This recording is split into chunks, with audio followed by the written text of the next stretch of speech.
বন্ধুরা, আমরা এই মুহূর্তে চলে এসেছি মহেশখালী সেই শুটকি পল্লীতে। তো এখানে দেখতে পাচ্ছেন যে সব ধরনের শুটকি পাওয়া যায়। এই যে দেখেন, এখানে শুটকি শুকাতে দেওয়া হয়েছে।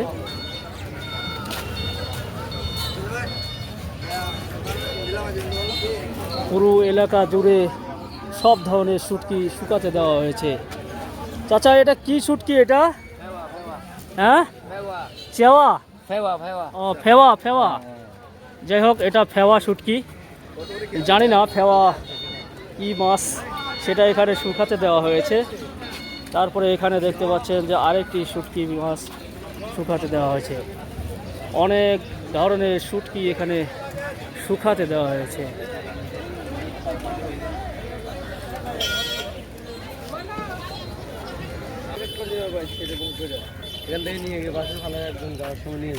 এটা কি মাছ জানি? কোনটা?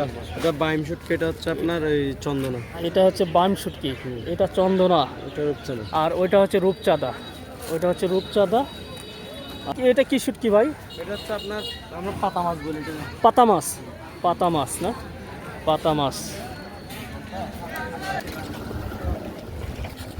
এই যে এই পাশে যেই ফিশিং বোটগুলি রয়েছে, অনেক ফিশিং বোট এখানে রয়েছে। এই যে দেখেন, এগুলো সব হচ্ছে ফিশিং বোট। এই বোটগুলো দিয়েই মাছ মারা হয় সাগর থেকে। এগুলো এই দেখেন, অনেক বোট এখানে রাখা হয়েছে। এই যে অনেক বোট এখানে রাখা হয়েছে, বিশাল বড় বড় একটি করে ফিশিং বোট আপনারা দেখতে পাচ্ছেন।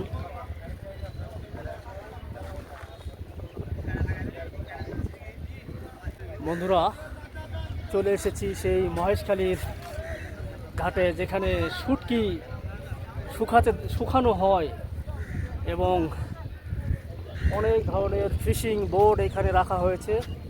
এই ফিশিং বোটগুলো দিয়েই কিন্তু মাছ ধরা হয়, আর সেই মাছ ধরে নিয়ে এসে এই ঘাটে নিয়ে আসা হয় এবং এখানে সেই সব মাছ শুকাতে দেওয়া হয়। অনেক মাছ এখানে টানিয়ে রাখা হয়েছে।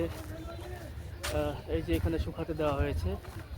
এই যে এখানে দেখেন, অনেক মাছ এখানে শুকাতে দেওয়া হয়েছে। এই যে, আর এ পাশে দেখতে পাচ্ছেন যে এগুলা ছোট ছোট নৌকা। এই নৌকাগুলোতে করেই মাছ মেরে নিয়ে আসা হয়, আর ওগুলো হচ্ছে বড় ফিশিং বোট, আর এগুলা একটু ছোট, এগুলা নৌকার মতো। আর ওই যে ওইটা হচ্ছে বালু ট্রলার। এই যেখানে জাল সেলাই করতেছে, বড় ফাঁসের জাল। এগুলো খুব দক্ষতার সহিত সেলাই করতেছে।